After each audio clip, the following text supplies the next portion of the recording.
Welcome to my channel. In this video, I will share with you how to change your MacBook display. So step 1, click on this little Apple icon from this corner. Select System Settings. Now click on Displays. And here, the first thing that you can change is your display resolution. So if you want to, if you may see them, or you may see display resolutions as a list like this, and you may see them like those icons. This is the default resolution. If you want to get more space, select this. If you want larger text, select this.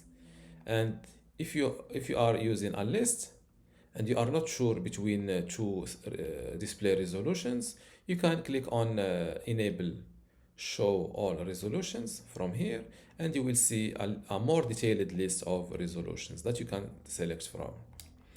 The next thing that you can adjust for your display is the display brightness using this slider.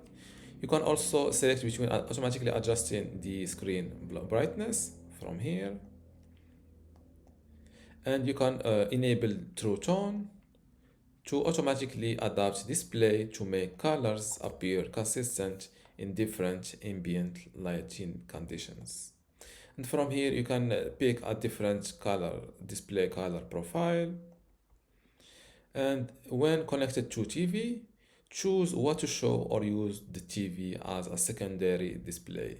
For example, you can select ask what to show, mirror entire screen, choose window or app, or use as extended display. And from here, from advanced, you can do multiple things like allowing your pointer and keyboard to move between any nearby Mac or iPad. You can push through the edge of a display to connect a nearby Mac or iPad, or you can select between automatically reconnect to any nearby Mac or iPad.